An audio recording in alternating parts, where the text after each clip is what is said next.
So exam is going to be next week. It will start at 11 and it will end at 12:50. So you have a total of 1 hour and 50 minutes to do it. No need to log in Zoom.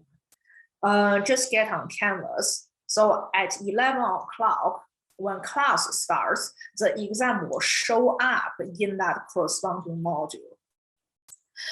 It's really similar to homework. 2 files, multiple choice, fill in the blank. The only difference is for homework, you have a whole week to do it. But in exam, you have 1 hour and 50 minutes to do it. That's the only difference. But the format, the scope, and the difficulty level is the same as homework. I think I give you 28 multiple choice. So that's slightly more than what you usually have in homework. And that's because I have to cover more chapters. Fill in the blank is about the same level, maybe 1 or 2 more questions, but it's manageable. So that means by 12:50, you need to submit both files. Time management may be tricky for some of you if you are not like used to do this. The one thing I can help you is I suggest you to set up an alarm for yourself. I make the same suggestion for all my students. If you're worried about missing the deadline, not submitting on time, then set an alarm for yourself at 12:47 or 12:48. So you give yourself 2 or 3 minutes to just quickly go over the file, make sure, okay, you got your answers in, and then click submit for both files. If you leave yourself 2 minutes, that's more than enough. I've done this for my other classes, and actually just this semester, my Thursday class 2 days ago, they just completed their exam. I gave them the same suggestion, and all of them were able to submit on time. So I think that's an effective way for you to get your work in on time. Don't leave everything to the last minute because I mean, you all know internet may be slow and you may be like, oh, rush, panicking, stressed. So the last minute doesn't get you anywhere good. Don't do that to yourself. Give yourself at least 2 minutes. If you need 3 minutes, when the alarm goes off, then stop solving any problem. Like that's the time for you to make sure you get your work in on time. So that's what I can suggest to you. So that's in terms of format. In terms of scope, it is going to be anything and everything we covered like until today. So that means chapter 1, chapter 3, chapter 5, 6, 7, and 8. So today we will finish chapter 8. So it will be included in the exam. There are a lot of material in the textbook, and I did ask you to read all that. Where you want to spend more time reviewing and preparing is what we discussed in class. So if there's a concept or a formula that we discussed in class, and especially if we had an example together, we solved the example in class, that's absolutely the most important. I already have that emphasized in the homework, and I will emphasize the same in the exam. So pay attention to things that we practiced together in class. For the concept that I simply have a few slides summarized, or I told you to, hey, go back and read the textbook, those are the concepts that's less important, which means you just need to know. So for those less important concepts, I only test you in multiple choice. So you got like 4 options, and there's a good chance for you to get it right. So that's for the less important ones. The important concepts that we spend a lot of time on those, they will be in multiple choice and they will be in the fill in the blank. It is the same difficulty level as the homework. And actually, you might even see the same questions because they come from the same question pool. So I gathered all my questions from like 2 or 3 places. I put them in the question pool. And what I do is when I give you homework and give you exam, I use a random number generator to pick which questions right from the pool. Each of you will get a different question, right? Because you are all running this random number generator. So say what Brenda has in question 1 will be different from what Hector has in question 1, right? Will be different from what Melissa has in question 1, but they all come from the same pool. Yeah, I'm looking at the chat window. I will address that. So it's the same difficulty level as your homework. And again, if the random number generator generates the same number, you might get the same question. So that means a good place for you to look at for review is your homework. That's the same type of question you will see in the exam. So best way to prepare is to go back to lecture notes. That's the most condensed version of the key points that you need to know. I can't condense it even more. I know some students always want a study guide, but my lecture note is already like a study guide.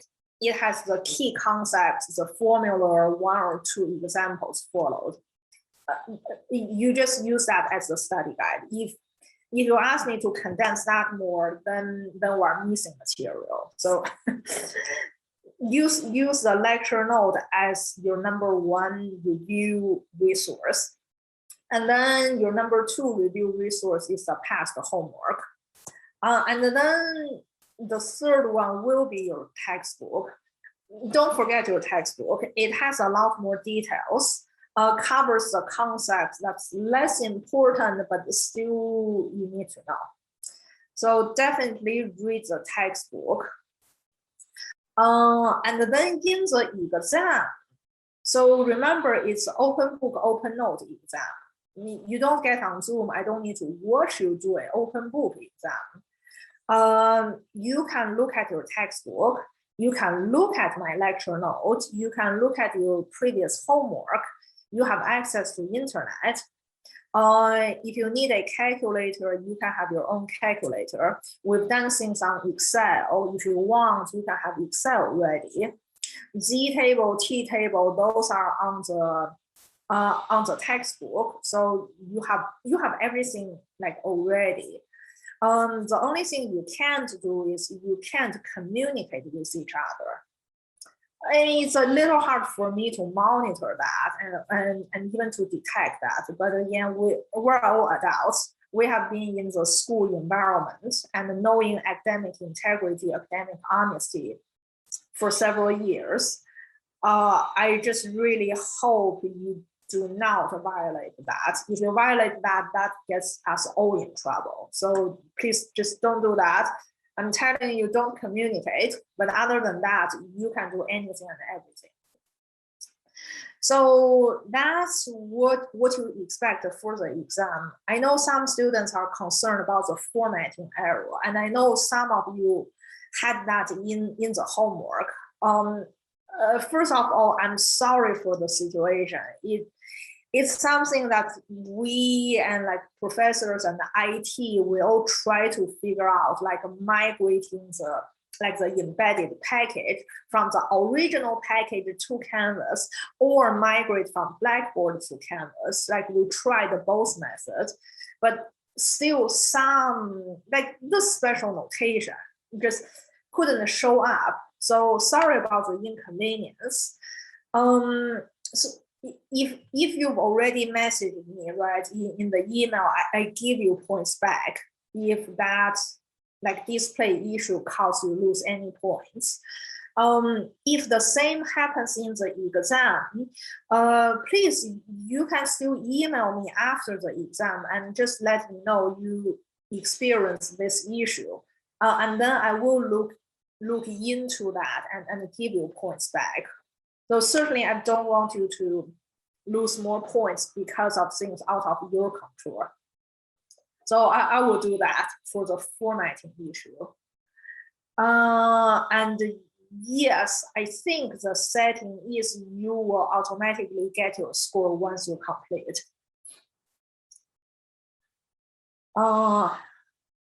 I think that's all for the exam. Any questions?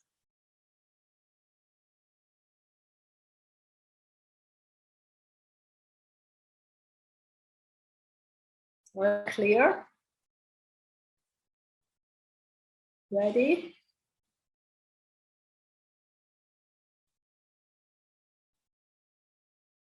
No questions? Good. Okay, good.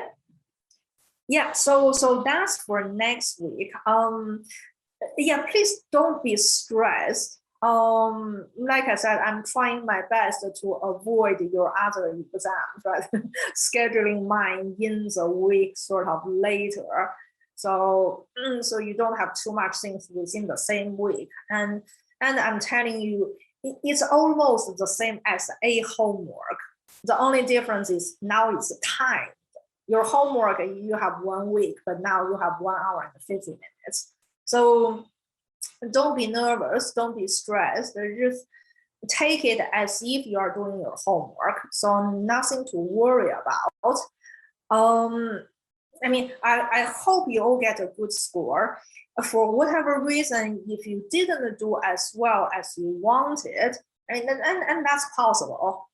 Again, don't worry. Remember, a few weeks ago, we did the exercise to calculate our weighted average, right? What you get in the end. So if you go back to that template and you change the score, you will notice like 5 points, 10 points, like a difference in your midterm doesn't make a huge difference. I mean, it does make a difference. Like 10 points in midterm will translate to 2 points in your final score. But again, it's a much smaller scale. You don't need, you just really don't need to like panic or like stress out if you think, oh, like I want to get an 80, but I didn't do well, I get a 70. When it comes to your final score, you only lose 2 more points. It's not 10 more points. So just don't stress yourself. I want you to be like mentally, emotionally, physically, like all healthy. So keep yourself in that healthy status. Like manage our mental status. So that's the one thing I do want to remind you. Really nothing to stress about. Even if you don't do well, it's not the end of the world, and you can certainly make up in the end. We have the actual credit exam at the end of the semester, and also with all the scaling, right, with the weighted average calculation, you don't lose as much. So that's all about next week. Then we need to dive into today's material. Today's lecture is likely to be shorter as well because the new material is really just an expansion of what we learned last week. So if you have a good capture of last week's material, which I think most of you did, I checked your homework performance. Most of you were like above 80 and we got some 90s and a perfect score. So I think you got last week's material pretty well. So then this week is relatively easy and straightforward. So we probably will end earlier today. So then let's start with reviewing last week. So who still remembers what did we learn last week?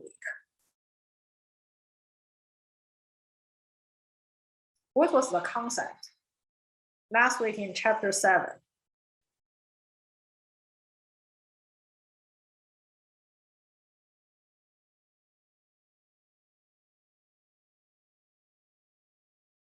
What did we learn?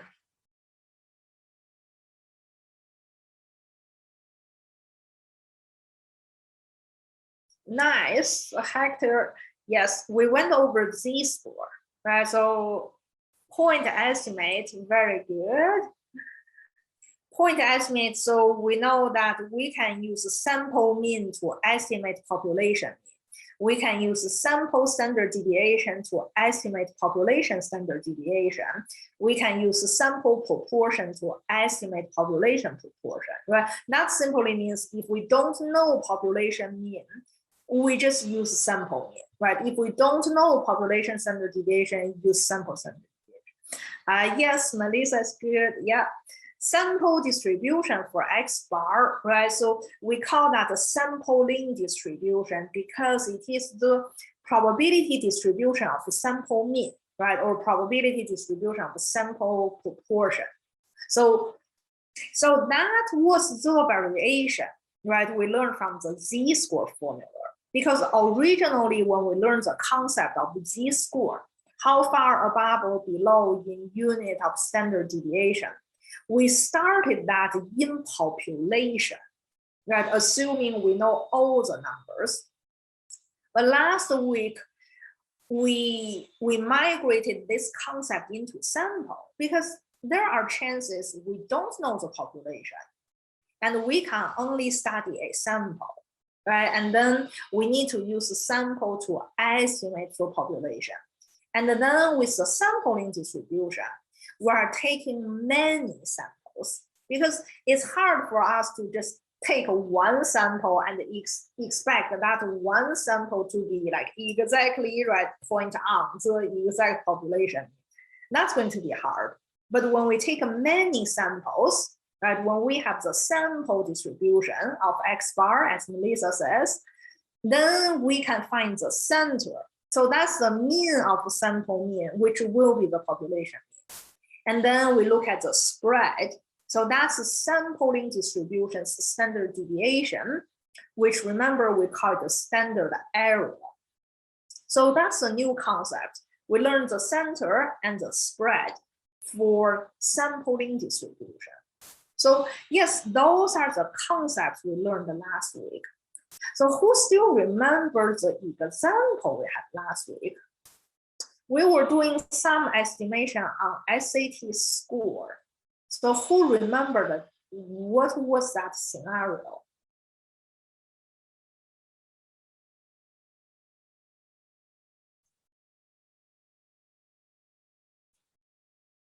Who remembered last week's example? Was it what was the probability of receiving a score within the certain deviations of the mean? Yes, very nice. Yeah, so remember last week we had a population of 900 students and we said, no, we only have time to analyze 30 students, right? And we know the population mean of SAT score was 1687. So ideally we want the sample mean to be there exactly, but we know it may deviate a little bit. And we created the tolerance band ourselves, right? We said plus minus 10 points, we will define this as good enough. So that gives us the tolerance band to be between 1687 to 1707, right? With the center to be 1697, I think. So we created our own buffer zone with the tolerance band to be like plus minus 10 points. And then as Julio said, we calculated the probability, right? The sample mean to be within this range. And we ended up only having a probability of 47%, right? If we have a small sample of 30 students, only 47% of the time, our estimation will be good enough.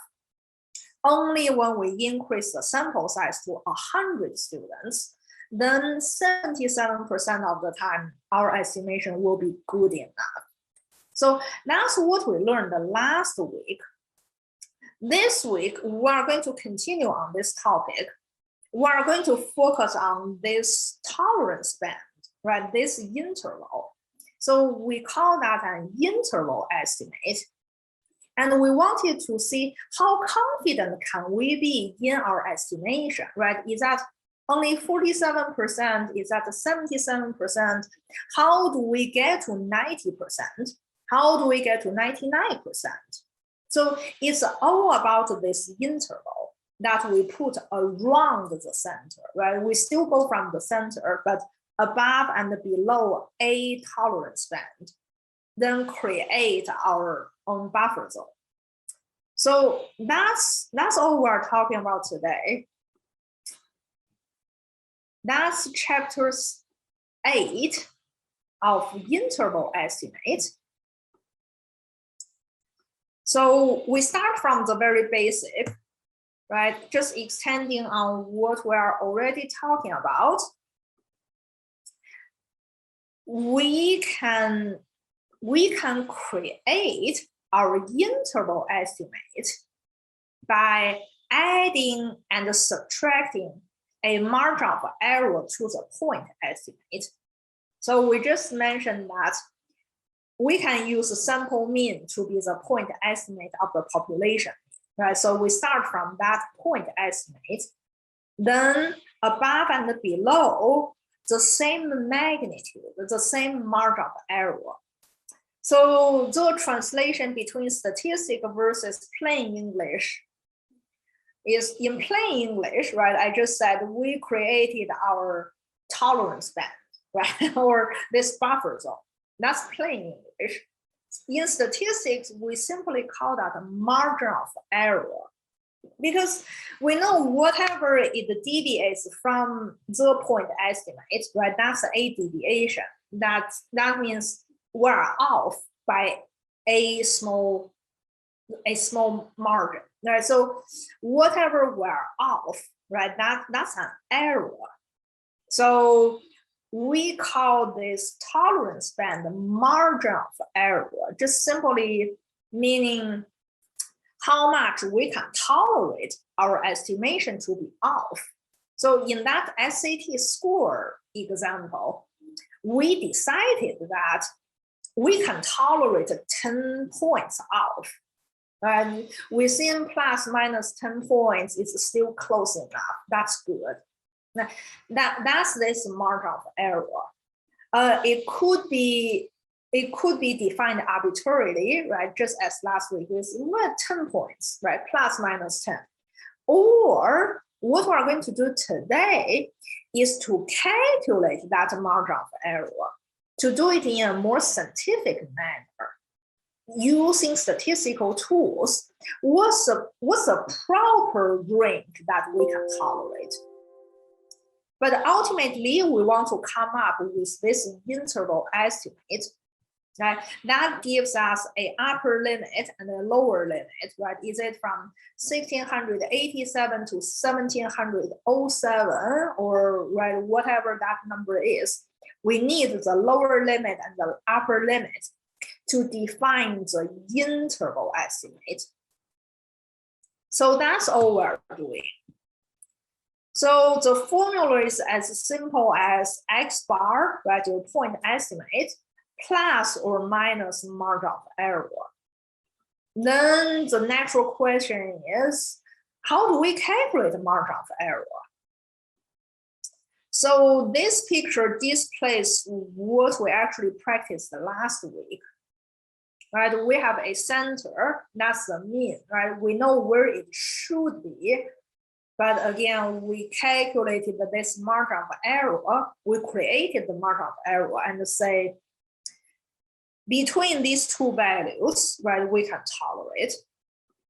So what we really did was, right, allowing a certain percentage in the middle and figuring out what's the magnitude of the margin of error. and then create the interval. Last week, we were at 47% in the middle, and we did say that's a pretty low percentage, right? I can't be very confident if I tell my chair or my client that, well, only 47% of the time, the reality is going to be like what I said. 53% of the time is going to be different, right? That's not a good estimation. I'm not as confident, right? I'm only 47% confident.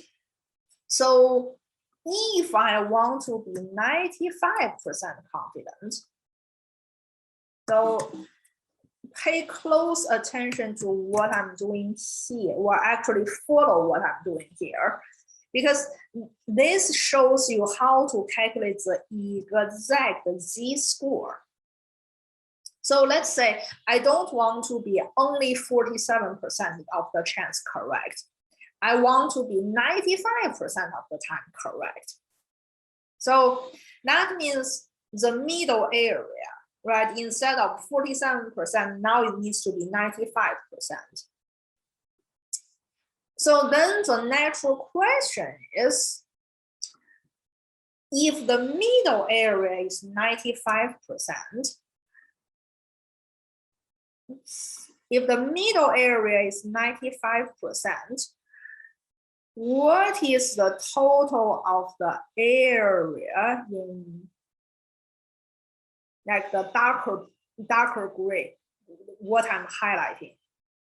What's the percentage of these two areas that's not within my buffer zone? Well, if that's 95, it'd be 2.5 on each side. Yes. So the total of these two, right, would simply be 1 minus the 95%.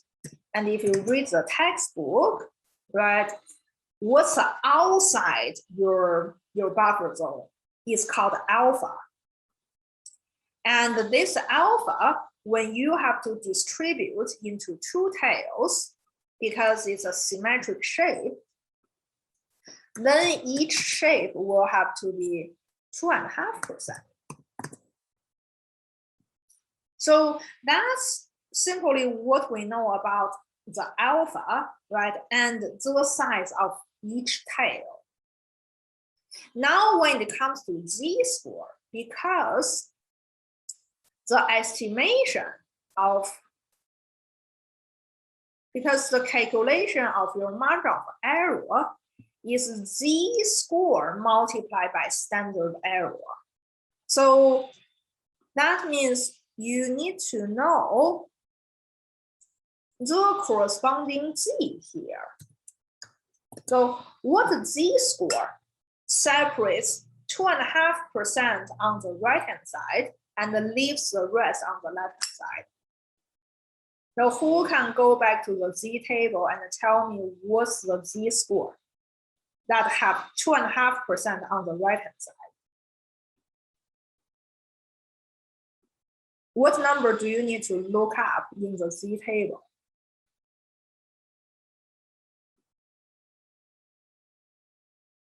Right, you get to look up the entire green. So yes, Jason got it. Good. So what number are we looking in the z table? What's that whole green area?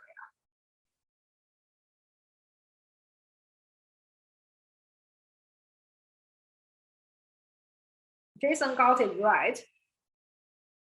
See, everyone else, are you able to find the right number to map to? Because it's all about mapping a probability, right, in the z table, and look up which row, which column corresponds to that probability. So what probability do you have to look up in the z table if you have 2.5% on the right-hand side? The probability would it be 0.025? That could be, if you, okay, I see where you are going. So you are looking this portion. So when you look up this, what did you get? Okay, again, who can answer the question? What probability do you look up and what do you get as z-score? You could only look at the left tail, but that will create an additional step for you. And I don't recommend that because it's going to be very hard for you to do in the next scenario when you don't know population standard deviation. And again, it's possible, but you can't use it in the different scenario. What I recommend is, again, if we have 2.5% on the right-hand side, that means the whole green area is 97.5%. So you get to look up your Z table and find the 0.975. When you do that, you will be able to locate it to row 1.9 and column 0.06. So the corresponding Z, like here, it is 1.96. So Z equals 1.96, leaves 2.5% on the right tail, then 97.5% in the entire left-hand side. So that's on the positive end. If you flip it, right, for the same margin, then it's simply minus, right, or negative 1.96 for the z-score. So are we all able to find the 1.96 for z-score and understand that we're looking up 97.5% instead of 95%, even though we have 95% in the middle? That's not what we look up. Is that clear?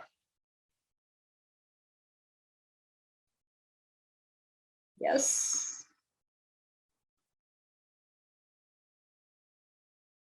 Everyone else?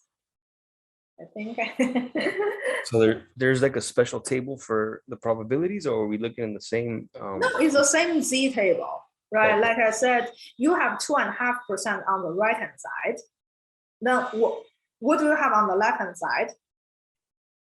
If you have 2.5% on the right-hand side, what do you have?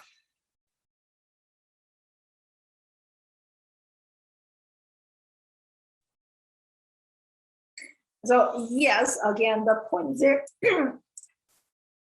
the 0.025 is this, right? It's the red.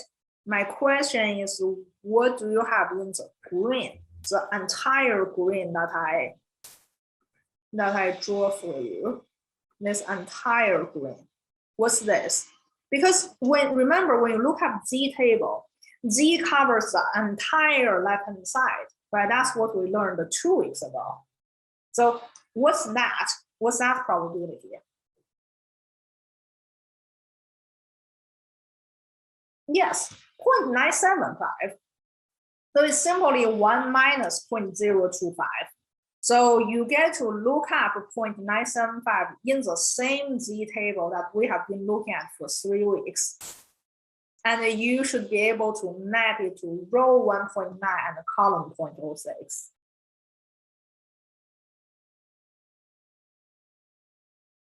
Everyone else?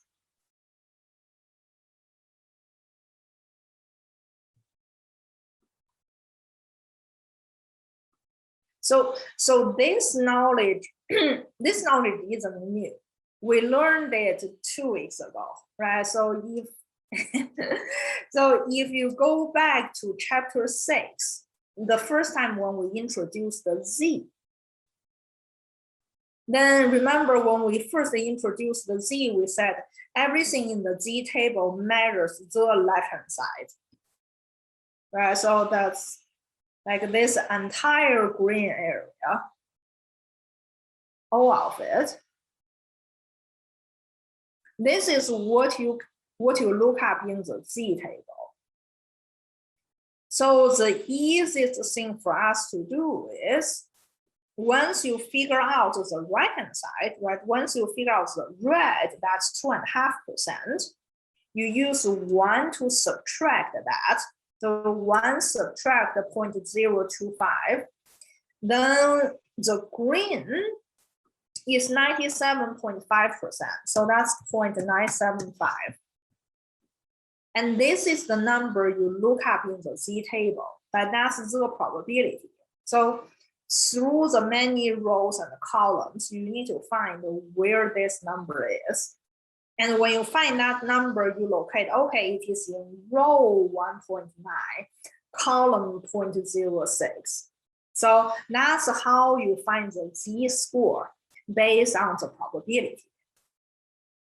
But the tricky part is, we started with 95% in the middle, but you don't look up 0.95.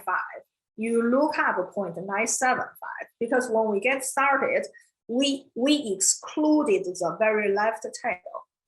We excluded this when we started, but when you look up the table, you get to include this. So that's the tricky part. You don't look up the confidence level, the probability you start with.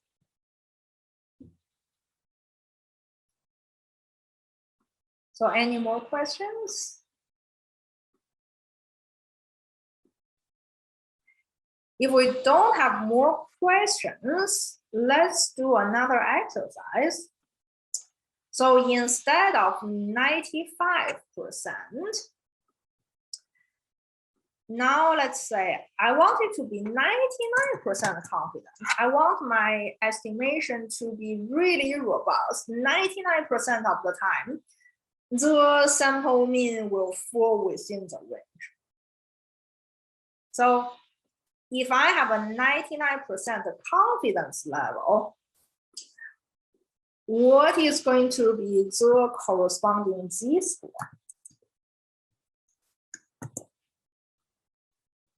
So I'll give you a few minutes. It's the exact same process. So you get to figure out alpha.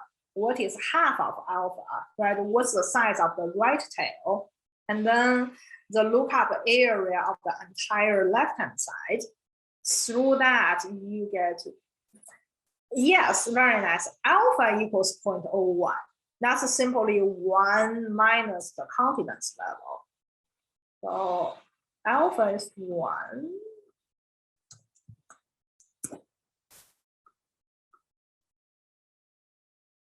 So then half of alpha becomes 0.005. That's a darker blue area. Now I'll give you 1 minute for you to figure out if your right tail is 0.005. What do you look up in the Z table? What's the left-hand side and what's the Z-score? Would the Z-score be 2.575 maybe? Yep, yes, yep, very nice. Yep, 2.575, or if you want to round it up, 2.58, that both are perfect. Yeah, you got it. Yes, Jason got it. Good. Everyone else?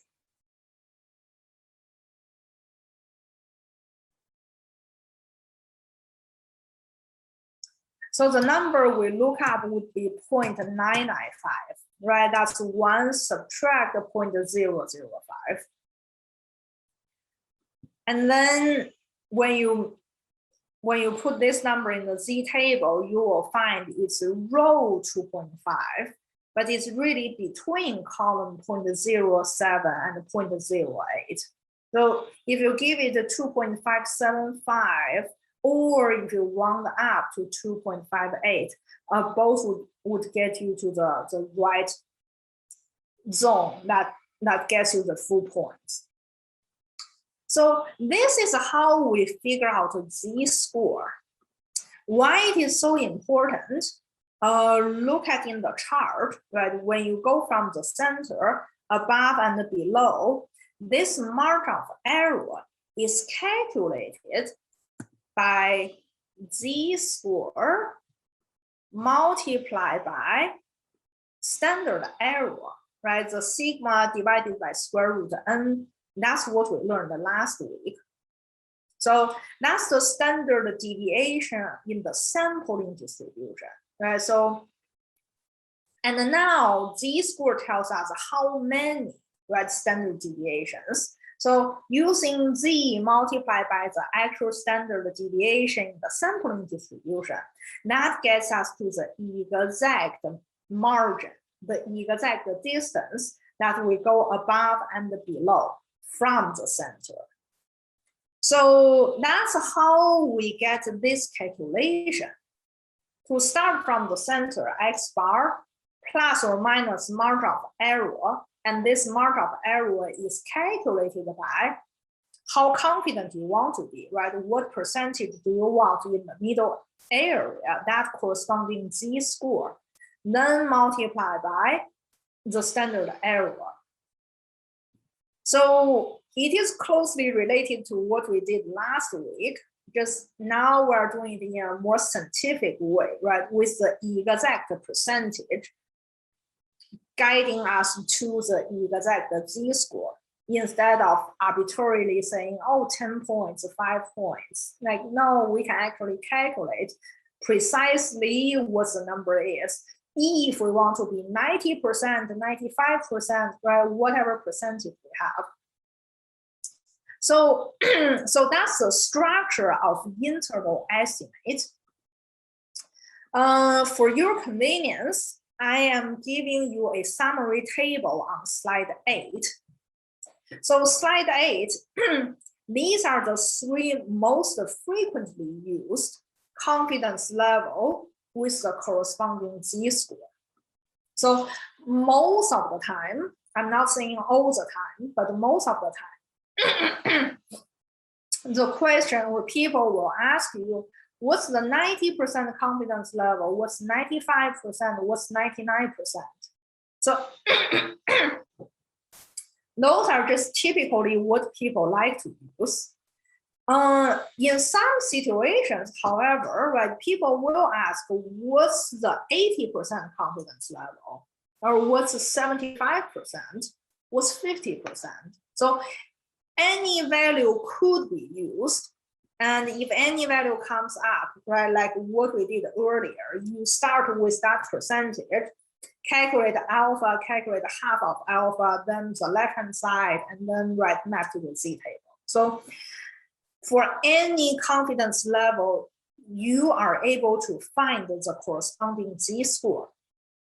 And here, all I'm doing is just summarizing the top 3 frequently used. So you don't need to memorize.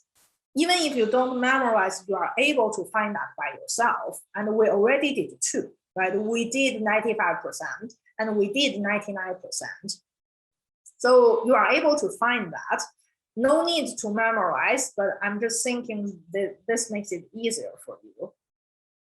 Another point on this is practically, like at your job, people may not even say what's the confidence level. People may just ask you, calculate the confidence interval. Or ask you, hey, what's the confidence interval?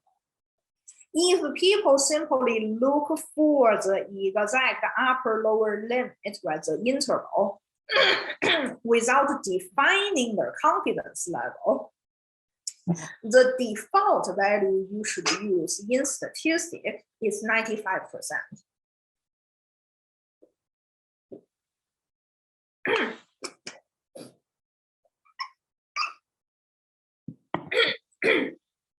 So a confidence level of 95% or an alpha of 0.05 is the default value. Is there a reason why? Good point. So this goes back to when we talk about z-score. So remember in empirical rule, right? If we go one standard deviation, there's like 68% in the middle. If we go two standard deviations, there's 95% recover. If we go three standard deviation, 90, right? So the approximately two standard deviation. So that's where it comes from. But again, two standard deviations is a vague estimation, right? If we don't have the z table, we say, yeah, two standard deviation. But if you want to get it very precise, what's the exact 95%? Well, that's actually z equals 1.96. That's where it comes from. So yeah, sure. So all I'm telling you is the 95% confidence level and the alpha equals 0.05 is the default value in statistics.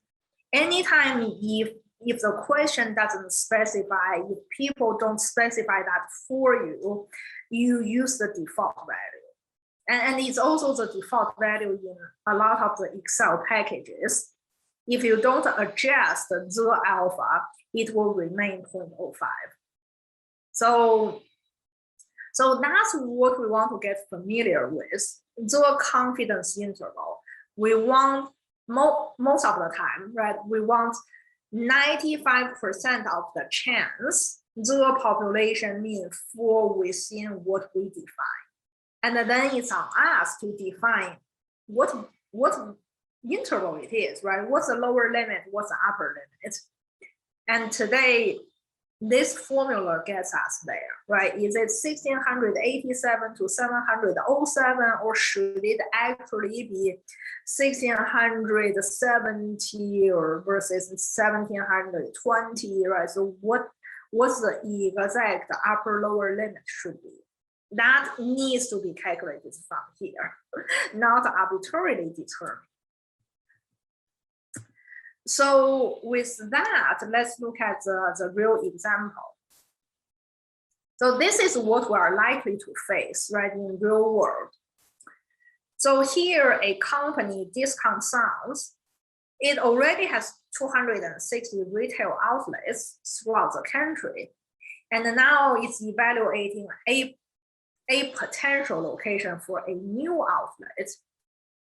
So when it's evaluating its market, it look at the individual income, right? Just to see if that's the right population they want to target.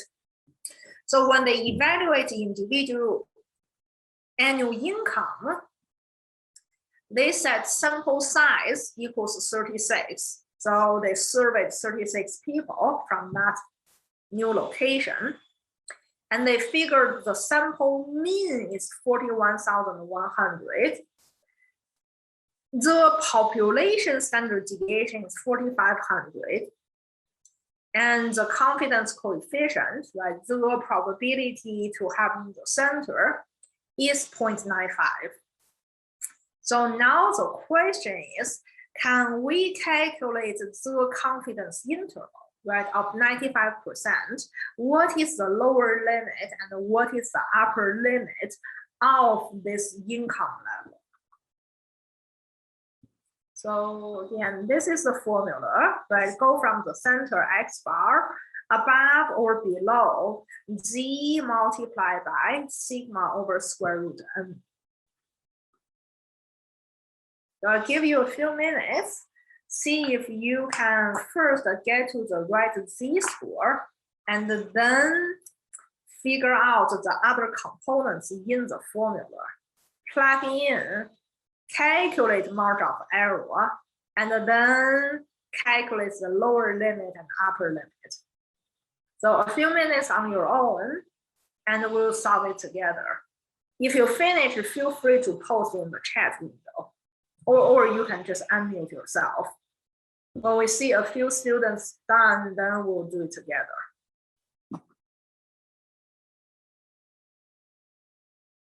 Yes, 1.96. Yeah, whatever the context it is, if it's 95%, is Z equals 1.96. Very nice. And then you just need to figure out that margin of error, right? So z multiplied by sigma over square root n. So calculate that margin of error, and then plus or minus.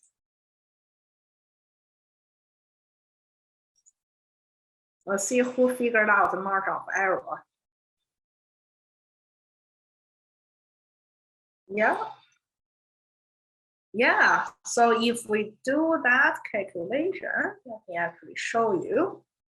Right, so first step, get to z, so the same 1.96. And then multiply by standard error, so that's the standard deviation divided by square root sample size, which are both given. So that gets us to margin of error 1,470. So then this is the value we need to add or subtract from the mean. So to go from the mean 41,100, if we plus 1,470, we get to the upper limit of 42,570. If we subtract, right, to reach the lower limit, that gets us to 39,630. So that's our 95% confidence interval, right? That's our interval estimate. What it precisely means is there's 95% of the chance the population mean will be within these two numbers. So we say we're 95% confident that the population mean will fall inside this interval. That's what this confidence level means. It really is just the probability. It's a probability that the population parameter will be within the interval we define. So does that make sense? How do we get to the upper limit, lower limit, and what does it mean? What's the concept of confidence interval? Yes, no? Makes sense? Good, very nice. So this is usually the default, right, to calculate 95%. If people are interested in a different percentage, right? What if people say, no, we don't need to be that restricted. As long as we're 90% confident, we're fine, right? So if we change that to 90% confidence, then all it's affecting us is the z-score. So instead of the 1.96, z will be 1.645. That's the only value we will change. So if we do a few experiments, right, we can experiment 90%, 95%, 99%, and the z-score change will lead to the change in margin of error. And then we will have a different interval. So if you look at the few examples here, right, what we just simulated, the 90%, 95%, and 99% interval, you will realize that the higher the confidence level, the wider the interval it is. The lower your confidence level, the narrower your interval is. And that's very intuitive because you think if you have a very narrow interval, right, that only covers a few numbers, then when the population number gets, right, happens in the larger scale, if you only covered a few numbers, then there's a very small chance your population parameter will just be in this small scale, right? It may be outside what you have defined. So if you have a small interval, right, like what we had on row 1, if it's a very narrow interval, then naturally there's a low chance your population will be within this interval, just because it covers very few numbers. There's a low chance you hit in this interval. Let's say if I say, oh, I think I give an interval of between 85 to 86 for what the mean of your midterm exam, right? If I give it a very narrow interval, so I can only be correct if it's exactly right 85 or 86 or like the small values in between. It's a very narrow range. If the mean ended up 88 or 84 or 87 or 90, right, then I'm wrong. So there's a high chance that I'm wrong, a very low chance that the mean actually be within what I define. So that's a low confidence level if the interval is very, very narrow. But if I say, well, I think the mean exam score will be somewhere between 80 and 90, that's a much wider range, right? If the mean is actually 87, okay, I'm fine. If the mean is actually 84, I'm still correct. If the mean is actually 88, I'm still correct, right? So there's a much larger chance me being correct, right? Or get the right estimate. So that's a higher confidence. If I have a wider interval, I'm naturally more confident because there's a higher chance that the actual mean to be within what I estimated. So that's a relationship between confidence interval and the confidence level versus your interval. The higher your confidence level, right, the higher probability that your interval contains the population parameter, and that requires your interval to be wider. If my confidence level is low, that means there's a low chance for the population parameter to be within my interval, and that means it's a very narrow interval. So higher confidence, wider interval, lower confidence, narrower interval. So that's the natural relationship. And as you do more practice, you can easily see that in like every question. So that's the basics of confidence interval, the interval estimation. When we know about population standard deviation, right? All the standardized calculation from last week. The one thing I want you to practice after class is on slide 14, I give you one more example just for you to read about it and do the calculation. Once you finish, check your answer with what I did here.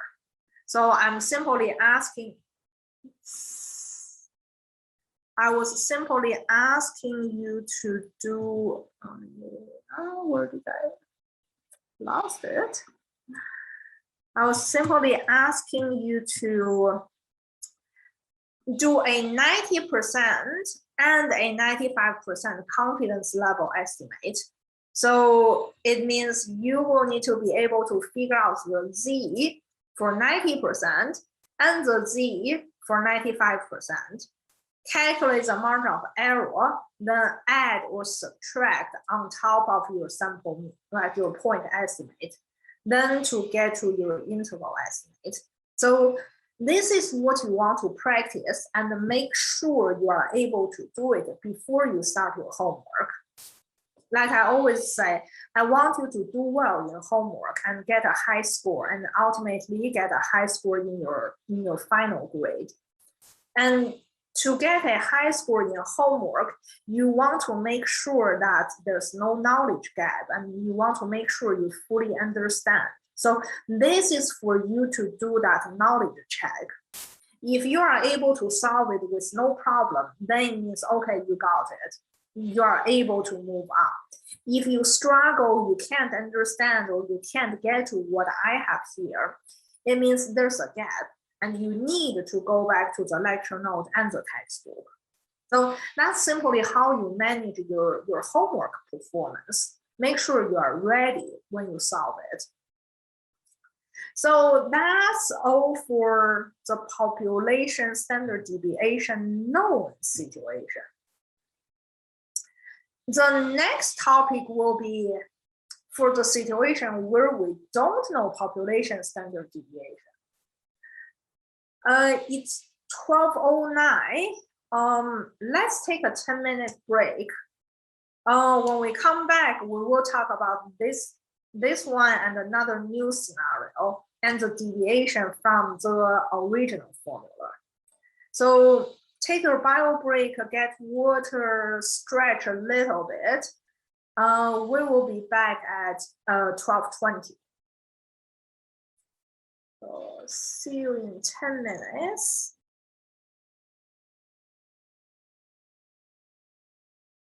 Everyone's back. Brenda, Macros, Sharina, Melissa, Jason. Good. Okay. So now let's look at the second scenario. So we started with the most basic situation, right?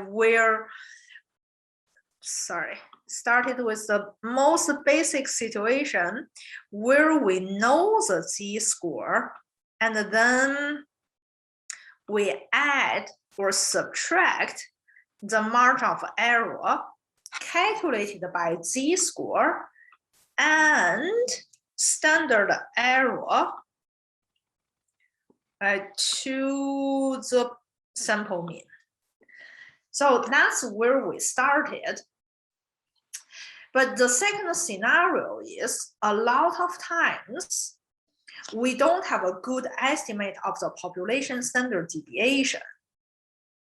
So we only have a sample, right? If think about it, if it's a new product and you are trying to see like customer satisfaction, like you have no historic data and you really don't know about the population, right? Like, do you have 10,000 customers, 10,200, right? So you don't have a good sense of your exact customer population. And because it's a new product, so you have no historic data, there really isn't anything for you to rely on in terms of population standard deviation. So a lot of times you don't have this number. And now the question becomes, if we don't have the population standard deviation, what can we use to replace this number? Remember, we learned last week, right? We just reviewed the point estimate. If we don't have population standard deviation, can we estimate population standard deviation?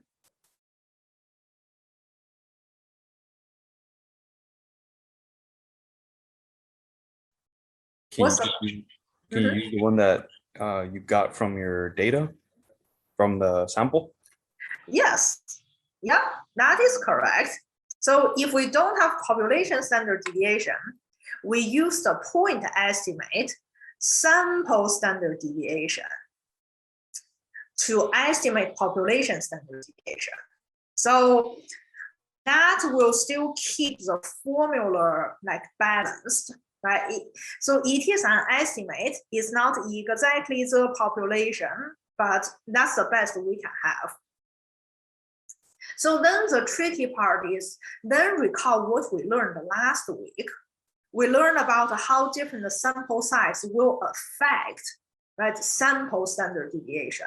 Remember, when we had a large sample, right, the sample of 6 students, the standard deviation was really small, like 0.5. But when we shrink the sample size, when sample was only 1 or 2 students, sample standard deviation jumps to like 11 or 12. So sample standard deviation, like this value, is very vulnerable about the sample size.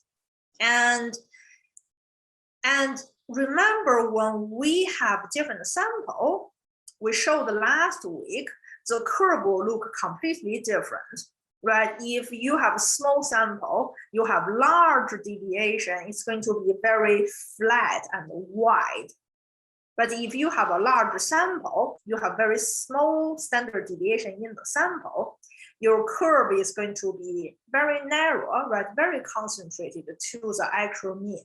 So it's a tall and narrow curve, and then there's somewhere in between, right? So it means if we look at the sampling distribution, we really don't only have one curve if we rely on sample standard deviation.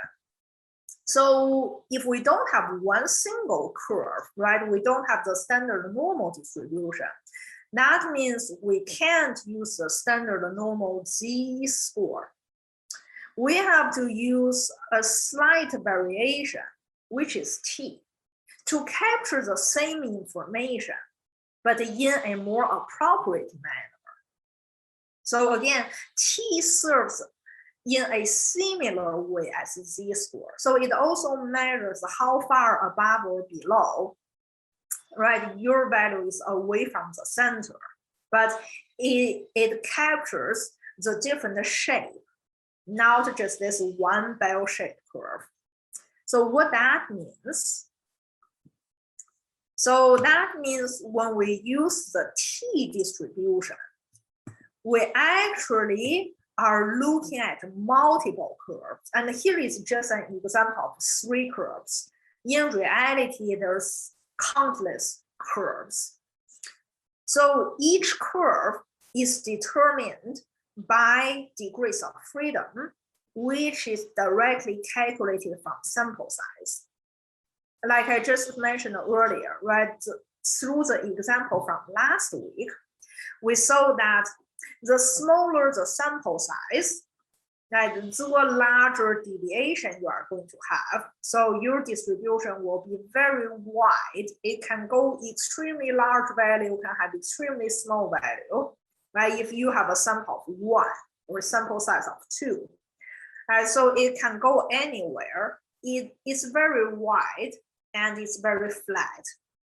So that happens when you have small sample size, right? When n equals 1, n equals 2, n equals 3, right? So like for small sample sizes, the shape are generally wide and flat. As you increase the sample size, this is again just one example out of many curves. Remember last week when our sample size was like 3, 4, right, somewhere in the like medium range, then you start to get your mean to be more concentrated. So your sample standard deviation isn't as large, right? So you get a more concentrated curve, but that's still not the best. The best situation is when you have really large sample. Remember last week, we had sample like 6 out of 10, right? So that's a really large sample. So when your sample is large, look at what I'm highlighting now. Your curve will be very narrow, very concentrated. All the values like very close to the actual mean.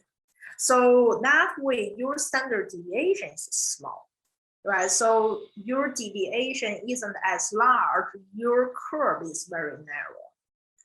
So that's just a reflection of different distribution that the t distribution reflects the different curve. So the takeaway is t distribution doesn't just have one bell-shaped curve. It has multiple, has many. Each one is determined by degrees of freedom, and that is calculated by sample size minus 1. So in the earlier example, sample size was 36. So 36 minus 1, then degrees of freedom equals 35. Now it's pretty straightforward. If we have a small sample of 10 students, then 10 minus 1, degrees of freedom will be 9. If I'm doing a survey with a lot of students on campus, if my sample size is 100, then 100 minus 1, degrees of freedom will be 99. So it's simply sample size minus 1. but it reflects the shape of your distribution. So that's a t distribution that we have to use if we don't know population standard deviation and have to rely on sample standard deviation to estimate. So that's one aspect of the t distribution table that determines which row you read. So the row reflects degrees of freedom. Which column? It depends on area in upper tail. So what that means, this goes back to what we talked about before the break. So usually we have our percentage, right? We have our confidence level in the middle. That's a lighter gray area, which will give us two tails. If you look at the darker gray, right, we have the symmetric two tails. So each tail is half of alpha. Right, so if alpha is 0.05, right, if you have a 95% confidence interval, alpha is 0.05, but your right-hand side, the upper tail is half of alpha. So that's 0.025. That means in the t table, you will have to look up 0.025 column because t table only takes area in the upper tail. So upper tail is again half of alpha. So then similarly, if you have a confidence interval of 90%, alpha equals 0.1, then half of alpha is only 0.05. That's the column you look up. Or if you have 99% confidence interval, then alpha equals 0.01, but half of alpha is 0.005. So just be very careful that you look up half of alpha in the column. And then, right, you look up n-1 as degrees of freedom in the row. So the t distribution table is also in your textbook. Usually it's right after your z table. It should be in the appendix. I don't remember the exact page number, but yeah, usually it should be like right there in appendix. Find the t distribution and you will see the table like this. If you don't have the same version of textbook, I mean, again, it will be in every single statistic textbook. For whatever reason, if you don't have a textbook, you can still Google it. I mean, it's the same t table. So you can access it anytime you want. So any questions so far? Like why we use the slightly different formula and how do you find the t value? Any question here? So the table, the distribution gets more condensed as your degrees of freedom increase. Correct. Because it gets more precise. Yes, yeah, exactly. Yeah, Okay. That's a good point. Yes. So as your degrees of freedom increases, right, meaning your sample size increases, you are covering more information. So you should be closer and closer to the mean, right? You should be very close to the mean. So you should go very narrow, very condensed, very tall. And also, if you see in your t table, actually, when your sample size exceeds 100, that means you have a pretty decent sample. And then you can actually approximate to your standard normal distribution, like for any large sample. So usually your t table will end at 100. Like anything above 100, you have a large enough sample, you can simply use the z table. Other questions? Is this more common than like in the real world? Is using the degrees of freedom more common than? I'm assuming you never really have the standard deviation of the population when you're sampling, right? I mean, if you already have the standard deviation, all that, you most likely don't need the other information. Yeah, that's also a good point. Yeah, practically you use the T more often than the Z because, like I said, a lot of times you simply don't know population standard deviation, right? When you produce a new product, you have new customer, you have a new group of students that's not really comparable to what you previously have. Right, so a lot of times you don't really have the population standard deviation. So then you have to use the sample to estimate. So I would say more than half of the time, you actually have to use this T distribution to estimate. Only for certain times, if you have historic data, right, if it's the, well, same type of students, right, taking the same class of the same difficulty level, yeah, maybe I can use historic data, right, for population standard deviation. But a lot of times, more than half of the time, we don't know population standard deviation and we have to use T. So yeah, that's a very good point. Thank you for raising that. One question, can you go over that part where you said that when you're selecting the value 0.20, 0.10, can you just go over that one more time? Oh, okay, sure. So this is area in the upper tail. So when we go back to here, right? So we start with the confidence level, and that's the middle area. That's a light gray area, right? So let's say 95%. Light gray is 95%. Then your alpha is 5%. But remember, your alpha includes two tails, the lower tail and the upper tail. So your upper tail is actually only half of alpha. So if alpha is 0.05, then half of alpha is 0.025. So that's why you look up 0.025, because T table only takes the area in the upper tail. So it's a half of your alpha. It's not the full alpha. So you always have to divide by 2 for your alpha. Got it. Okay, perfect. Thank you. Yeah, sure. Other questions?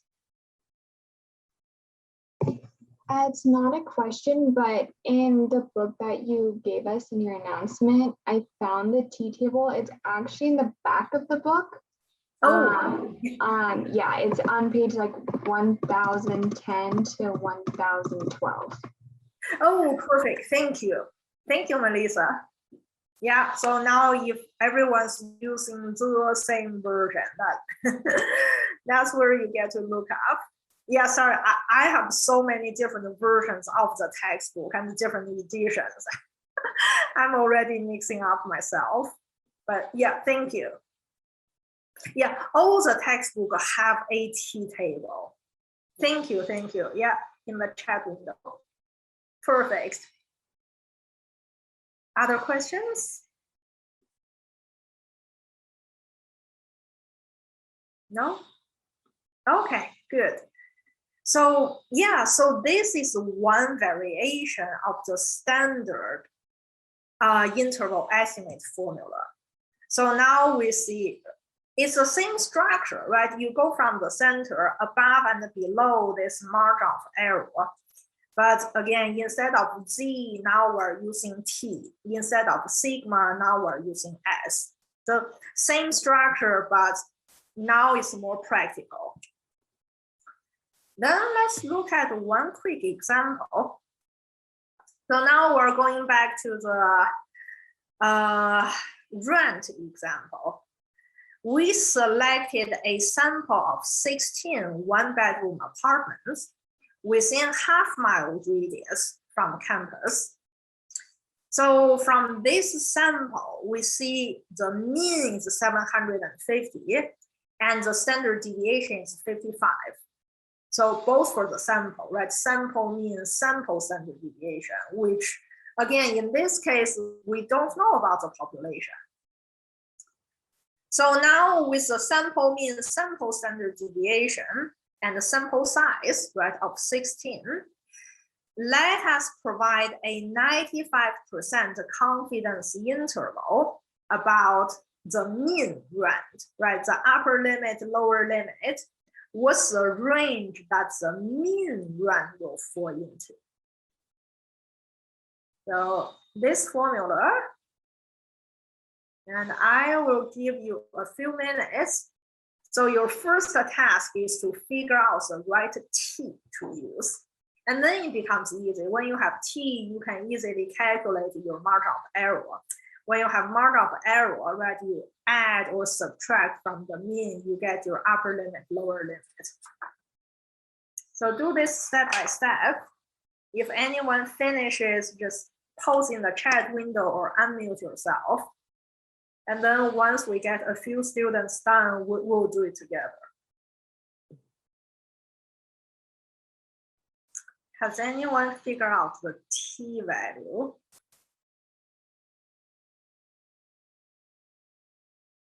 Oh, nice, Sharina, great. Good job. Anyone else getting the same number? 2.131.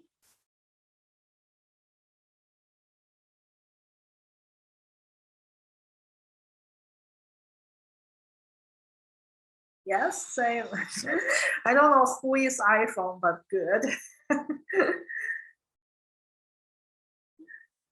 Oh yeah, by the way, if you are logging in not with your Cal Poly account, at some point you need to let me know.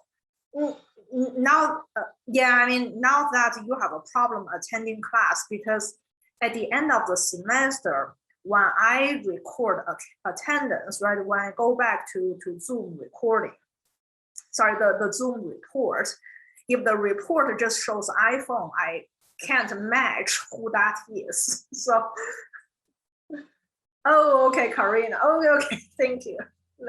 Let me take note on that before I forget. iPhone is Karina. Okay, good.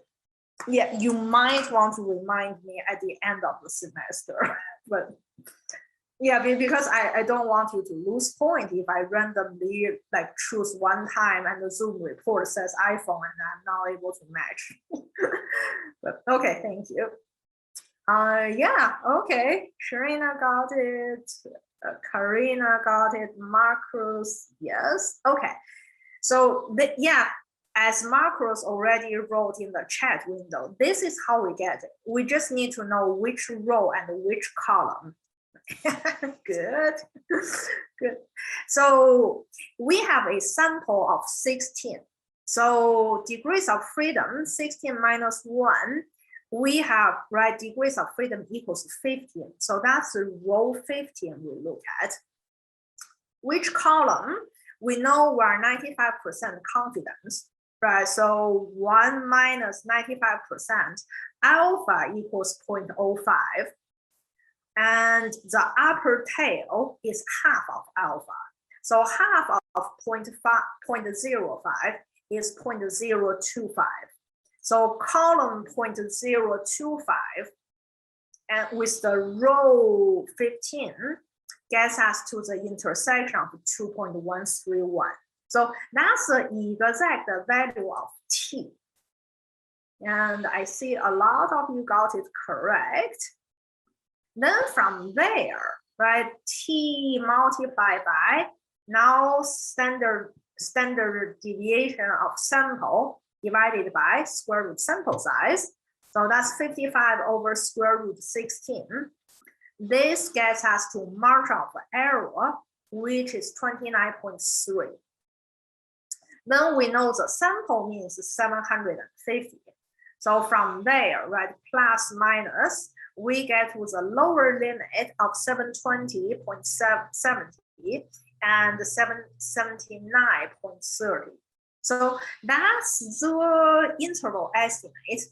So when we answer the question, right, we can say we are 95% confident that the mean rent per month for the population of the one-bedroom apartments, right, within the half-mile radius is between $720.70 and $779.30. So in other words, we're saying there's a 95% chance the population mean will be within this range. So again, the implication is 5% of the chance, right, is going to be off. 5% of the chance is going to be greater than 779.3 or less than 720.7. But 5%, that's a low probability. 95% of the time, it should be within the range we are specifying. And right, this range we calculated from the confidence level, right? Because that's the column we look at. If we get to adjust, if we say, well, I want to be more confident, I want to be 99% confident, well, then alpha equals 0.01, and half of alpha will be 0.005. Then your t will be 2.947, which will get you to a wider margin of error. Then your interval is going to be wider. Or if you say, I don't need to be that confident, we just need some vague estimation, like 80% would be sufficient. If you are only 80% confident, alpha then would be 0.2. Then half of alpha will be 0.1. Then you are looking at the second column. Your t will only be 1.34. So that's a much smaller t. So your margin of error will be small, and then you have a smaller interval. So it's the same concept, no matter we use z or we use t. It's simply how much do you tolerate, and it's determined by your confidence level. So that's the common situation we have for the mean estimation. On slide 26, so that's the exercise, again, I give to you for you to practice on your own. Here, I give you a sample of 20 numbers, and the 20 numbers are here. So what you will be able to do is to calculate the exact sample mean and the sample standard deviation, which we actually learned in week 3. So if you forget, not a problem, go back to week 3 and see, okay, how do you calculate the mean? How do you calculate standard deviation? So I mean, do that as a review, because we do have an exam next week and it does cover that chapter. So make sure you are able to do that. So this will require you to actually calculate the mean and the standard deviation of the sample. Then with 90% confidence level, you will need to figure out the t, right, by looking at the degrees of freedom, that the area of the right tail, figure out your t, and then, right, do the calculation with margin of error, go from your mean, right, plus minus margin of error. So on slide 27, I give you the full solution step by step, right? What's your mean? What's your standard deviation? Degrees of freedom, half of alpha, what your t should be, what's your margin of error, and what's your interval. So I want you to read slides 26, try to do it on your own. After you finish, then you can check your answer with what I have on slide 27. So this again is the assessment for you to see if you understand the knowledge, if you are able to do the homework without much problem. If you are not able to get to the number that I'm giving you here, please do go back to the lecture note and the textbook to make sure you understand. So that prepares you for the homework and for the exam. So that's the situation when we don't know population standard deviation. So basically, we learned two new formula, right? One is with Z, the other is with T. They are in the same structure, right? With the exactly same logic behind. When do you use each formula? The only question you need to ask yourself is, can population standard deviation be assumed to know, or do you know population standard deviation? If the answer is yes, I know exactly what population standard deviation is, right? If that's given, then use the Z formula because that's more precise. You want to know the population. That gives you a better estimation. But the less preferred situation is no, right? You don't know. Okay, then what you do, you use sample standard deviation to estimate population standard deviation, and then you use the T distribution.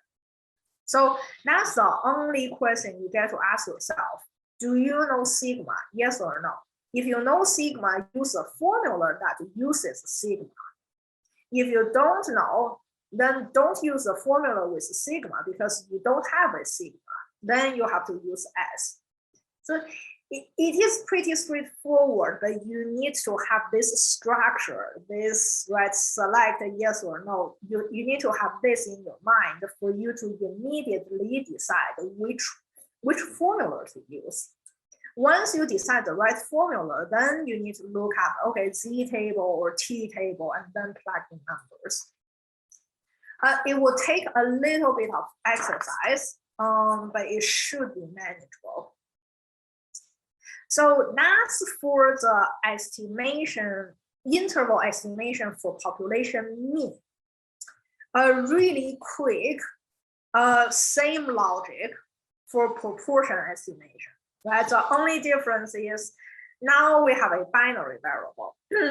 It's the expansion of what we saw last week of the on-campus, off-campus housing decision. So remember, that's a binary decision. Do they prefer on-campus housing or not? So on-campus housing, let's say that's success, right? Off-campus is failure. So the population has a proportion of 72%, right? 72% of the 900 students prefer on-campus housing. But when we look at a sample of 30 students, right, we know that that percent may be off by a little bit. And last week, we gave ourselves a buffer zone of 5%. Right, so that was what we did last week. And today, same logic, we actually can calculate the margin of error, right? Should that be 5%? Should that be 8% or 10%, right? How can we ensure that we're 90% correct, right? Or 90% of the times we are correct, or 99% of the time we are correct. So same logic, starting from your point estimate, plus minus. The only difference is when you calculate the margin of error, the standard error calculation of proportion is a different formula, which again, we learned last week, but we just need to use it today in the new formula of proportion.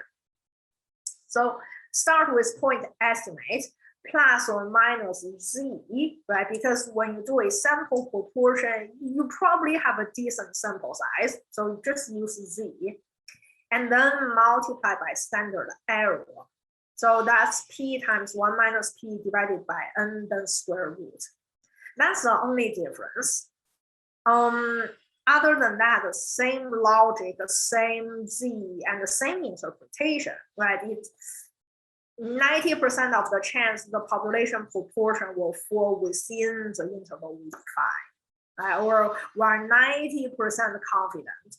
So that's for population proportion estimate. Let me see my notes. So there, let's just look at one quick example. So here, we are looking at a binary variable in the voting context. Right? So voting, again, success versus failure. Success is the candidate getting the vote. The failure is the candidate not getting the vote. Right? So in the election context, the company Political Science Inc. found that 220 voters out of 500 they contacted, meaning, right, there are certainly more voters, right, thousands of people living in the town, but they only selected 5 people to contact. Out of the 500, right, 220 are success. Right, so that's the context. With this, the company wanted to estimate a 95% confidence interval, right, for the proportion of the population who votes for this candidate. So what I want you to do is first identify what is p-bar, right? What's your sample proportion? And then identify what's z. How do you calculate the exact confidence interval? You may not need to get to the exact number, but if you know the number to plug in the formula, then you are like 90% there. So just take a look and see how do you get to the sample proportion and what numbers you need to plug in the formula. Like, feel free to post in the chat window or unmute yourself. Once we get everyone on the same page, then we can move on.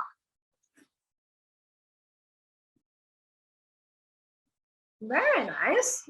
Julio got it. 44%. What about everyone else? Are we all getting the sample proportion? Yes. Let me see, who do we have? Good. Okay.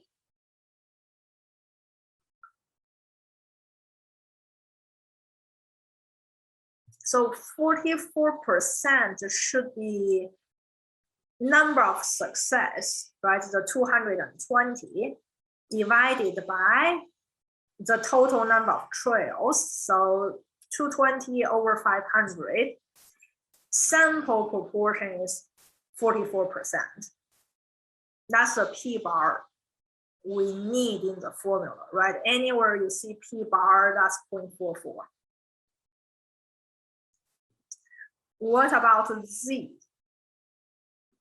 If we want 95%, by this time you probably all have memorized z score for 95%. Yes. Melissa got it, Marcus got it. Yeah. Yeah, we've already done a few of those, right? You know, 95% corresponds to z equals 1.96. So yeah, that's the number we use. And then very obvious, we have a sample size of 500. So those are all the numbers we need to plug in the formula. And then it's a pure calculation. So you will get it to, okay, 0.3965 and 0.4835. So, right, again, that's the probability, well, that's the interval which we are 95% sure that the population parameter will fall within. So far, do we have any questions in terms of estimating the interval, upper limit, lower limit for the mean and for the proportion? Is that clear? Okay, Melissa, no questions. Good. Everyone else?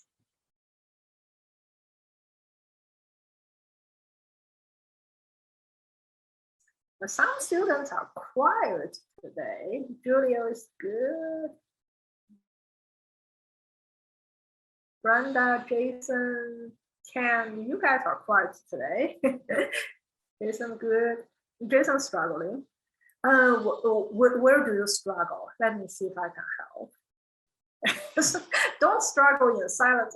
Come on, I told you guys, just ask questions. We're a small class. I can afford to answer your questions immediately. Where do you struggle?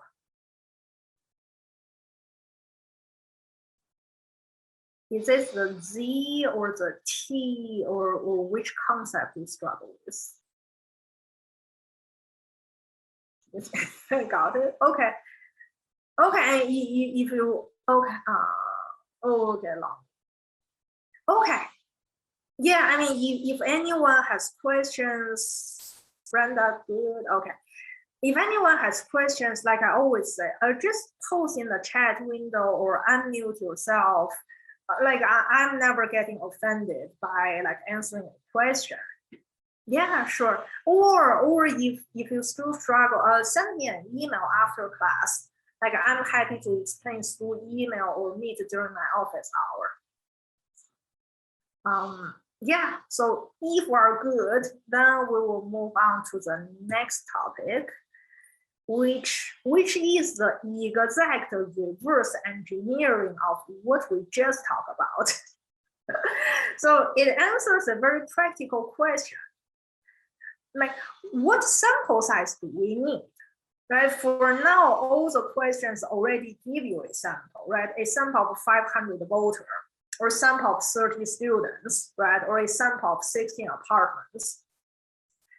The practical question is that a large enough sample that we can trust, right? Or is it too small of a sample? Because again, last week we saw how different sample may give us different result. And when the sample is too small, the result may be off by too much. Right? Remember the time when we have a sample of 1 student or we have a sample of 2 students, the sample mean was way off from population. So the concern is we can't really trust a small sample. But then the question is, how large is large enough? Right? So like for example, if my chair asks me, give me an estimate of how well the students are going to perform in your exam, right? So like, okay, I probably need to give him an interval, right? I can't say, oh, I think the mean is going to be 85. That's a little risky. If the mean is 86, then I'm wrong. If the mean is 87, I'm wrong. If the mean is 83, I'm wrong, right? I don't want to give a point estimate. I want to give him an interval estimate. So for example, I want it to be like making sure I'm like plus minus 3 points. I would say probably somewhere around 85, but maybe in the range of 82 and 88. Like I'm 90% sure the average exam score will be between 82 and 88. 90% sure. There's a 10% chance it's going to be lower or higher, but 90% of the time it should be within this range. So I wanted to be able to give him that estimation. But then the question is, well, then how big of a sample do I need to be able to come to that conclusion? I certainly can't just look at 1 student. I'm staring at the name. Okay, Jason. I can't just track Jason's score and use that to estimate for my over 100 students. Yeah, that's a pain to you, and that's also risky for me. I can't do that. What about the tracking 2 students, Jason and Melissa? But that's also too small of a sample. What about Jason, Melissa, Brenda, Julio, and Kent? That's a slightly larger sample, well, but I'm teaching almost 200 students. Is that large enough? Right, so the really practical question is, how large is a large enough sample? Right. So now we reverse engineer the margin of error calculation to calculate exactly what's the bare minimum we need for a sample. Now, remember we talked about last week, you always want a larger sample. So there's no problem to have a large sample. You can go as large as you want, but there is a problem if you have a small sample. So here, what we calculate is the bare minimum. It's the minimal sample you have to have. You can always have a larger sample, never a problem, but you can't go lower than this. If you don't even have this many in your sample, you have a problem. So that's what we are trying to solve. So how do we get to here? Like I said, it's the exact reverse engineer of what we just calculated. Remember when we calculate confidence interval, right? We're extending above and below from the point estimate the margin of error, right? That's what we learned at the beginning of today. From point estimate plus or minus margin of error, we get to our interval. And we learned the margin of error, right, equals z multiplied by, right, standard deviation divided by square root sample size. So that's what we learned at the very beginning. Now let's see, how do we reverse engineer to get to the formula here? So if this is our starting point, right, E margin of error equals z times sigma divided by square root n. Right? If I'm saying I can tolerate myself to be 3 points off, I don't want to be off by too much. 3 points is okay. So starting from there, if we multiply both sides by square root n, because it's an equation, right? We learned that if we got an equation, the equation will hold if we multiply or subtract a non-zero number. Right, so we're multiplying the same number to the left-hand side and the right-hand side of the equation. So the equation still holds. What it does for us is now we're eliminating n from the right-hand side. Now it goes to the left-hand side. That's our very first step. The second step is we want to divide both sides by E, by margin of error. Again, it doesn't change the equation. The equation still holds, right? You are dividing by the same number. And what does that do? That eliminates E from the left-hand side. So the left-hand side, now we're only left with square root n. On the right-hand side, right after getting rid of square root n, now on the right-hand side, we have z multiplied by sigma divided by E. If we square the square root of n, right, that gets us to n on the left-hand side. And if we square everything left on the right-hand side, that gets us to what we have in the formula. So it's z squared multiplied by sigma squared divided by E squared. And again, the left-hand side is n, right? That's the sample size. So this is how we get to there. To go from margin of error calculation, reverse engineer to figure out what's the minimal sample size, the minimal requirement. So does this make sense? How do we get there?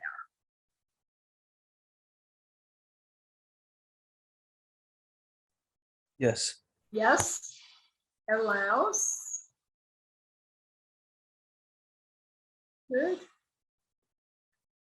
Yeah, I just wanted to demonstrate to you how we get there. And if you don't know how, like to memorize stuff is painful. But if you know how and why, it's easier for you to memorize and understand. Okay, good. Marcus, Sharina, Jason, Hector, good. Yeah, okay, perfect. So that's exactly why and how. So it didn't come out of blue. It comes from the formula we learned at the beginning. So, so that leads us to the calculation of the bare minimum of the sample size. So from there, if now we get into an example, right? Let's see. How does it help us find the minimal sample required? Going back to the earlier example, going back to example 1, where the company is exploring a new location for the possible store. In the new location estimation, we are looking at the people's income. At that time, we saw the standard deviation was 4,500. We wanted to be 95% confident, and we allow ourselves to be 500 off, right? It's 500 plus or minus. That's the margin of error we can tolerate. We can tolerate $500 off, but we can't tolerate $2,000 off. Right? We want our estimation to be precise within 500. So the question can ask, okay, how large a sample size is needed? Because we know earlier that the company surveyed 36 residents. So is that large enough? Right? Can you survey 36 residents of the whole city and just say, oh, I know what's the income average? Is that fair, or do we need a larger sample? Let's do the calculation. So again, margin of error, we can tolerate ourselves to be $500 off. With that in mind, the calculation needs to be z squared multiplied by sigma squared, which again was given in example 1, and then divided by e squared. Since we are still 95% confident, it's the same 1.96 for z squared. Sigma squared, then divided by e squared. So now we have sample size estimation to be 311.17. And if you look at my answer, right, I'm rounding to 312, and my answer to the question, right, what's the minimal requirement for the sample size? I'm answering a sample size of 312 is needed in order to be 95% confident and only to be within $500 error. So I am rounding it up. So who can tell us why do we have to round it to 312? Even though mathematically we get 311.17. You want to make sure you have. Yeah. You want to make sure you have the right amount of data to get to where you need to get to. So you don't want to make it. You want to have a better chance, right? Yeah. I would say too that you can't have 0.17 of one person. Yeah, very nice. Yes, exactly. Those are the two reasons. So the one reason is if it's a sample size, right? How many people? We can't have 0.17 person. That doesn't make sense. So first of all, it needs to be a whole number. So that's what Marcus said, right? So whole number, well, 311, so or 312. So mathematically, if I do rounding, right, 311.17 should round down mathematically. So that will get us to 311. But why that's a wrong answer? Why do we have to round up, right? So Julio just explained, we need to exceed the bare minimum. If I round it down, like using mathematical rule, if I round it down to 311, I actually did not meet the minimum requirement, right? 311 is smaller than 311.17. So I didn't meet the minimum requirement, and that will not work. I have to exceed the minimum requirement. And the smallest number, right? 0 next the whole number is 312. So the key is you definitely need to exceed the minimum requirement. You can't round down, because if you round down, you did not meet that the requirement. So does this make sense? Why we always have to round up when we estimate the sample size? Does this make sense? Yes, Melissa got it. Marcus, good. Sharina, nice. Okay, good. So this is very important. And a lot of people make mistake. They were just using the mathematical rule. They were, well, per mathematical rule, I should round it down. But no, that if you round it down, you did not meet the minimum requirement. You have to go above. So just make sure you keep that in mind. You will see the same type of question in homework, and you will see the same type of question in the exam. Like you need to round up.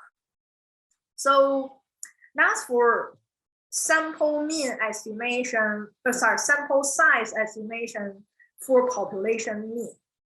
And then exactly the same concept, we can also estimate sample size for proportion. And the only difference is proportion, we have a different formula, right? Because standard error now is the square root p times 1 minus p divided by n. So that's the only difference. If we reverse engineer, right, from the Markov error calculation, we will get n equals z squared multiplied by p multiplied by 1 minus p, then divided by e squared. So very similar structure, slightly different because it's a binary variable. So on slide 40, slide 43, we have the one example following the earlier one, right? The voting example for you to reverse engineer and calculate the populations, the sample size. I want you to practice this on your own. Once you practice, check your answer with what I have on slide 44. If you get to the same number, it means you got it. You can move on to homework. If not, again, go back. It means you have some knowledge gap. So that's a simpler example that I'm pretty confident you can do it on your own. I do want us to practice a slightly trickier exam. Maybe not that tricky, but because we still have some time, let's solve this together. So it's a whole different scenario, right? A whole different like political campaign. So a national political candidate, right? A whole different scenario has no relationship with the example we had. A national political candidate has commissioned a study to, again, determine the percentage of voters who intend to vote for him. So binary outcome, right? They either vote for him or they don't vote for him. So binary success versus failure. In order to have 95% confidence, right? The sample percentage to be within 3% margin of error. Right? We only want our estimation to be off by less than 3%. So we want it to be precise. How large a simple random sample is required? So it's a very like straightforward but also limited scenario. We don't have any other data for it. All we know is there's one political candidate that is a binary outcome, vote for him or not vote for him. We have no historic data. We want to be 95% confident, and we can tolerate the 3% margin of error. So if we go back here, what are the numbers we need to plug in? Because here we need to have a Z, we need to have a P, and we need to have a E. Right? So what are the values for these three components?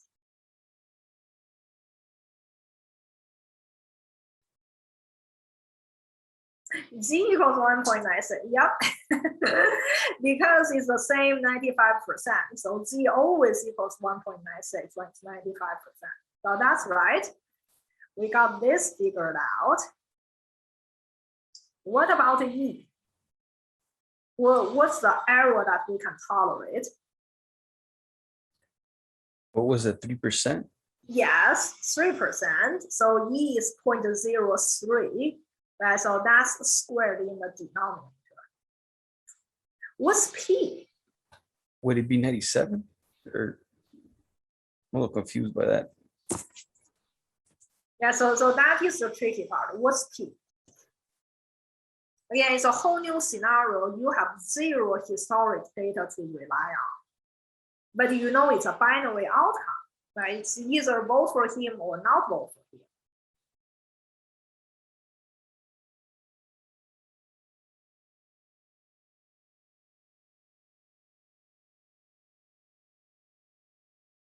Yes, very nice, Serena, 0.5. So there's actually good reason why we use 0.5, even though it's not given. And again, you might see that in real world. Well, if you have a binary outcome and there's no historic data, what do?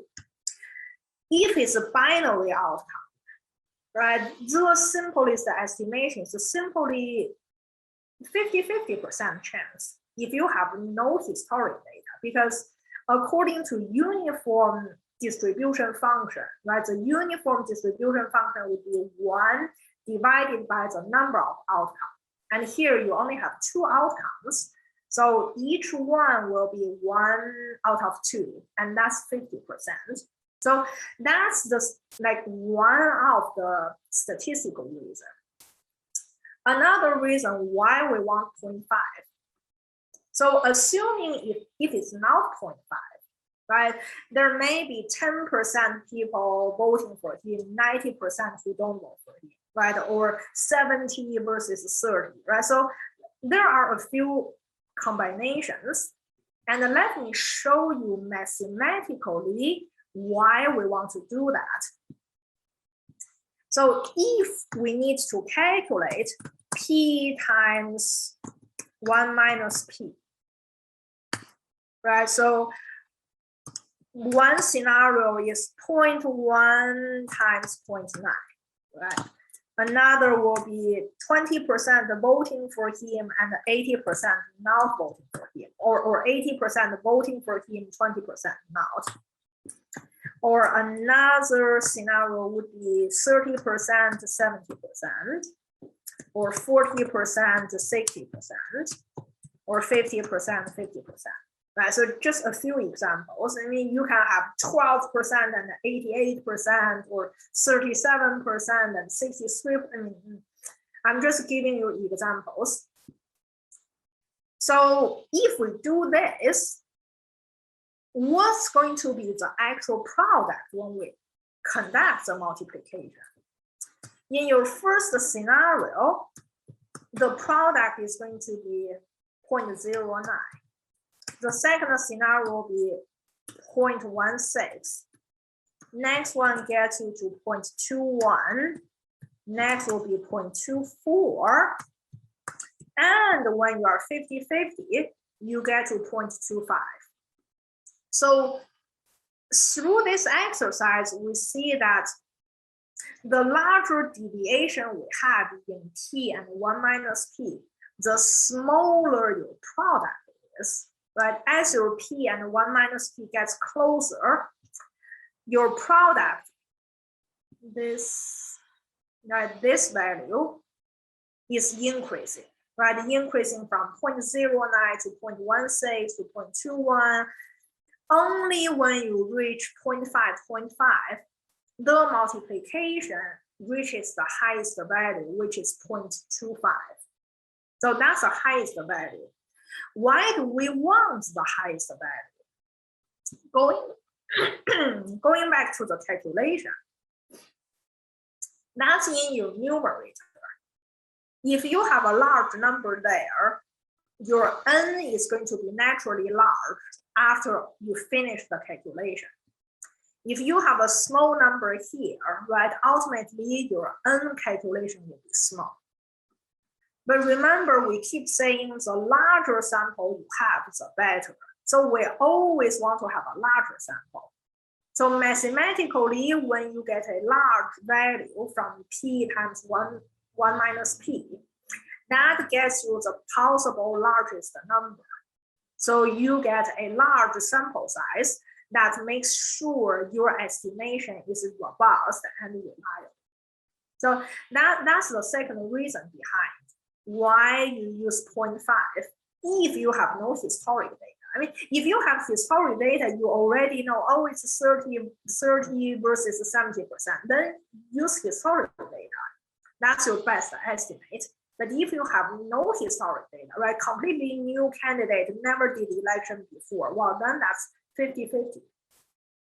So does that make sense? Like when you don't have enough input, when you don't have enough given from the question itself, how you can use your best estimate to solve the problem. Making sense? Yes? Good. Yeah, so if you do that, right, you will again get to the same calculation of n and then round it up to get the minimum requirement. And then that's the same as what we talked about. So that's really all about chapter 8. So it was related to chapter 7. How do we do the precise calculation of the interval? When we know about population standard deviation or when we don't know population standard deviation, and it's the same structure for proportion, slightly different calculation, but same logic, and then reverse engineer the margin of error calculation, we can determine sample size or minimal sample size, right? Minimal requirement of sample size. So that's all we need for interval estimate. It is an expansion of the point estimate, but that's typically what we do when we have a sample and we don't have the full population. That's all in chapter 8. Homework is on Canvas. Same as always, multiple choice fill in the blank.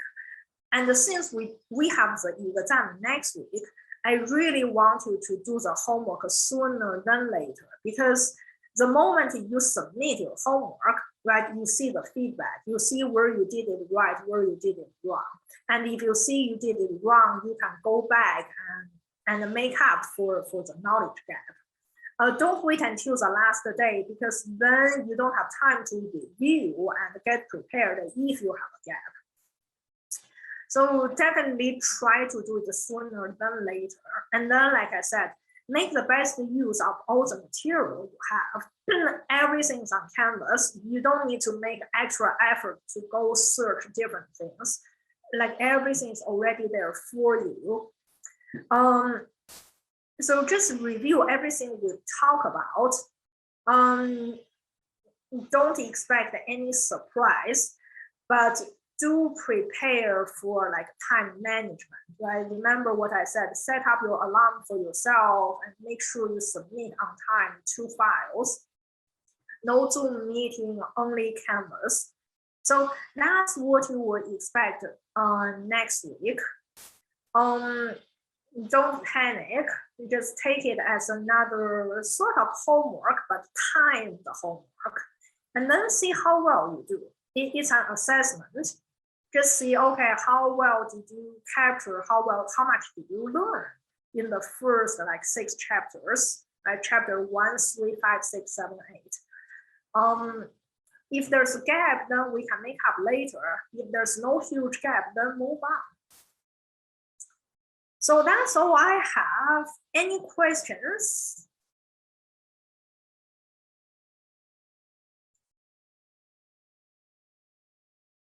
Question? Yes, no? No? No question? Good. No, yeah, like I said, it's going to be the same as homework. You will have 2 files, multiple choice and fill in the blank. Same as homework. You just need to complete in 1 hour and 50 minutes. Okay, good. Okay, so that's all we have for today. Glad that we're able to end 10 minutes earlier. So yeah, thank you everyone. Have a good weekend. Prepare good luck for next week. I hope you all get a good score. Even if not, again, don't worry. You're still fine to pass the class. Don't panic. I will see you in 2 weeks.